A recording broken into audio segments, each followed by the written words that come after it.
Welcome back to the EV Universe channel. Today we're taking a look at our long-term test Cybertruck. All right, so first up, the frunk. So first, it's pretty sharp. So the first corners, you're going to notice that these stick out. That is by spec. In the rear, it's actually a little bit worse, and we'll talk about that in some of the things we're seeing there. All right, so first up, as far as the front is concerned, so we got the daytime running lights here, and then the actual headlights are down here. So one of the things to consider is if you're getting the truck in a northern climate, this is gonna jam up with snow, and there's really no good way to clear it other than manually getting out and moving it.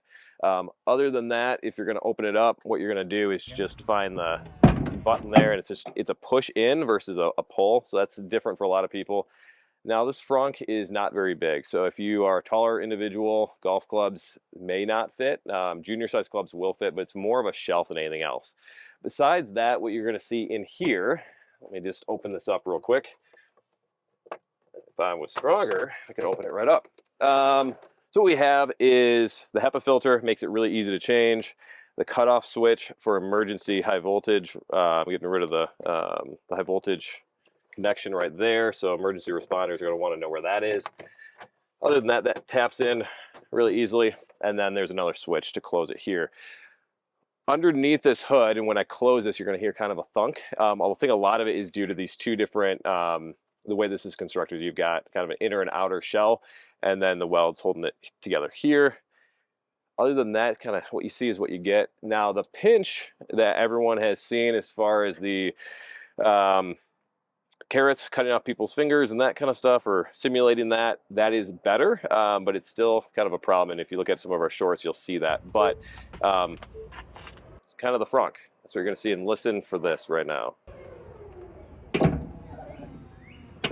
It's okay, we can kind of hear that a little bit. All right, a couple of things to notice. This truck was just, I would say, detailed or cleaned about 3 days ago. It does sit outside, so you'll see it picks up a lot of bugs. We're in North Carolina, so you'll see just driving it for a few miles, this is what you're gonna get. So maintaining the look is gonna be a problem. I would say PPF, vinyl wraps are gonna be something you're gonna wanna do. Fingerprints are a problem. Other things you're going to notice on the front. So this is the takeoff for putting on a front license plate. You have a front camera here. This does have a wash sensor or a nozzle there, and then you have the two tow hooks up front. Other than that, this is plastic, and it's not the sturdiest plastic. It's not as tough as the rest of the vehicle, so just keep that in mind if you're looking at the truck. Otherwise, let's look at the wheels. The wheels, if you want to take a close up, I've had a lot of questions on what that rubber actually looks like, so that's that. We don't have wheel covers right now. There was a recall, and we haven't seen when those are going to be released, so hopefully they'll be back with updated styling sometime soon, but as of right now, this is what they're shipping with. So as we're going around the truck, this piece right here is just a trim piece, so this is just stuck on here. This is not a structural piece like you'll see with the doors and the fenders. So this just goes all the way back to here, and then it cuts off. So you'll notice this has a little bit of gap here. It's not, as far as the fit and finish, it's a little bit off versus what you may see on other vehicles as far as line up perfectly. Fit and finish overall has been decent, but I do have a fit and finish issue on this door, and then on the passenger side door, it's just tilted. Pretty easy fix, but again, not perfect, kind of Tesla within spec. Other than that, when you open up the door, this is how you do it. Just press that button there, pops it open about a ½ inch or so. The doors are pretty heavy, and they are, I would say, fairly sharp. So if you have children, something to think about, or even if you're just making a mistake and close your fingers in there, it's gonna hurt.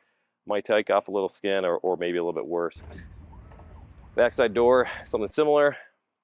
This does open up to 90 degrees. Really nice for entry and exit, and then the rear seat does fold up. Working our way around the vehicle, this again is the same plastic as you'll see on the bumpers. This doesn't feel like this would be the best step. I think you can step there, but you're probably going to end up scratching it.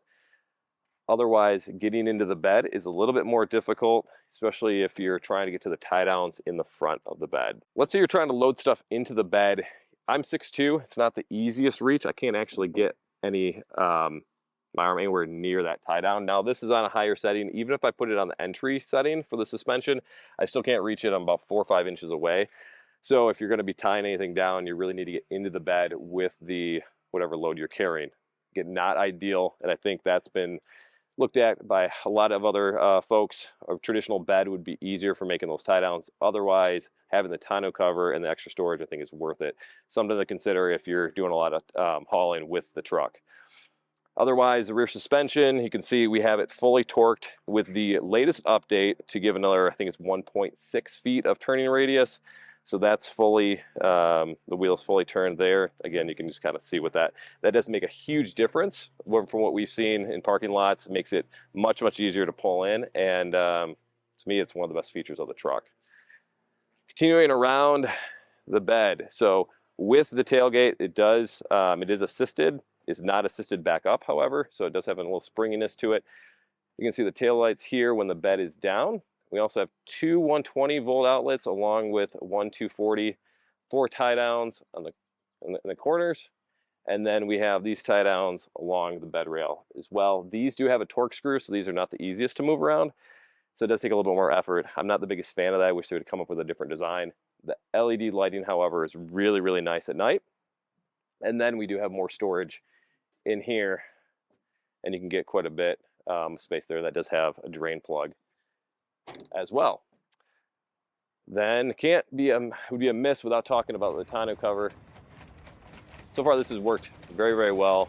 Haven't had any issues whatsoever. A little bit of squeaking every now and then, but I don't think we're going to have the same issue that we did with the Rivian and see a recall. At least I hope not. So that's that. Back up. Again, you can kind of hear a little bit of squeaking right there. If you're towing with the truck, this comes off. So there's two different clips right here. You just turn them 180 degrees and that pops this off, and then you'll have your tow hitch there. Tows 11,000 pounds. We've towed quite a bit with our Rivian. Same towing capacity. Works really, really well. You really don't feel it. So I think with most trailers, you're going to have not a problem. The one thing to be aware of course, you're going to lose a lot of range. And so we're going to do some long-term tests on that and see what we're getting. But right now, with everything we've towed with the Rivian, it's been really, really well. I think we'll see the same thing with the Cybertruck. Up top on the back end of the truck. So a couple things to point out. Here is the camera, and there's only one camera for the rear of the Cybertruck. It does not have a wash capability on that. There are some aftermarket ones you can get. I think it's long-term, it's going to be something to look for. Otherwise, what we've noticed too is this sticks out quite a bit. And on this side, this is really, really sharp, but on this side, it's been rolled over and it's fairly smooth. So I think this side was missed. And if you have children like I do, this is a little concerning with how sharp this is, because this will take off chunks of fingernail really, really easily. Inside of the Cybertruck, first thing you're going to notice is that the wheel is fairly small. I think with the four-wheel steering and then also the steer-by-wire, it does make sense, the size of it. You don't really need a massive wheel, and frankly, when you're making your turns, you're going to like the size of this wheel. So I'm a big fan of it. Didn't think I was going to be at first, but it works out really, really well.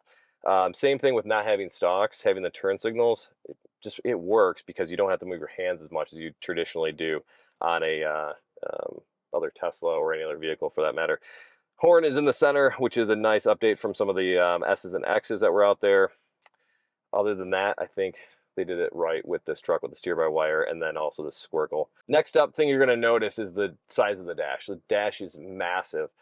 This does make cleaning it kind of a pain, and what we've had to do is use just different vacuums with attachments to get all the way up to the front, and then different attachments to clean the windshield. If you're trying to use your arms, it's going to be really, really hard. You have to actually climb up on the dash to get there unless you have extremely long arms. Even I do, and I can't reach all the way up to the front, and so that is kind of a problem. A few other things to notice is the A-pillars. The A-pillars visibility in general is really good, but they do block a fair amount of your sight line. Having these corners open up and having that window is really, really nice, and I think that does make up for some of that visibility loss, but not fully, so keep that in mind as you're driving the truck. And then the wiper, we'd be amiss without talking about that. You really only see about half of it, so about 2 feet of the 4 foot long or almost 4 foot long wiper blade when you're driving. The second half you really don't see as it's out of your sight line. Up above you have the sun visor, which is sort of reminds me of the Model X. Unfortunately, the Model X sits about up here and then you bring it down and it has a really nice expansive view of the windshield. This is kind of the opposite. They have it maintained up here. I have a tendency to bring it over and just to have a bigger view if I don't really need that sun visor. So again, something that's a little bit different. I think it could have been improved upon potentially, but it is what it is. Other than that, you have your rearview mirror, which is useless for the most part. It's really, really tiny, and if you have the tonneau cover, you can't use it. And that mirror or that window is tinted a little bit as well, so can't see that well out of it. The screen works really well for the most times. However, when you're turning, it does get rid of the rear view camera and just picks on the left or the right, whichever way you're turning. So that can be a little bit, I think that could be improved upon. Hopefully there'll be an update soon to fix that piece of it. So next up, what you'll see on the dash is this white trim. I think this is going to go away, or at least be an option on future Cybertrucks, but Foundation Series it is standard. And then you have the option for LED lighting to adjust that. Anything in the color palette that you can think of, you can change that LED strip to light up. The door controls, make sure that when you're getting in or out, or getting out of it, you're pushing the front button. If you push this second one back here, this is actually the emergency release, and that you're not supposed to use that, and that can actually potentially damage the window. A lot of passengers like to grab that. I've already noticed that in the first month or so of owning it. Other than that, there is a lot of space down on the doors for drinks and anything else you can really think of for traveling. The bottom space is a good amount of room as well. It reminds me of the early Model S's. So getting rid of that console, and you can just put purses or bags or whatever you need in that area. Charging is similar to all other Teslas. This does get pretty warm. That is something else to consider if you're charging your phone up here. It's going to get hot, and didn't really notice that with previous Teslas. This comes standard and just a good amount of storage in the center console. And that's about it for the front seats, other than, I guess, one thing to mention is that they are they're ventilated and heated. So again, something else that's pretty nice along with these seats. Some people have complained about the bottom seat cushion not being long enough. I think it's fine for myself. I don't think I need anything longer. Again, I'm 6'2", and it works for me just fine. In the back, first thing you're gonna notice is how wide this door opens up. It's opens fully, which some people are a little bit surprised about. Rivian doesn't do that.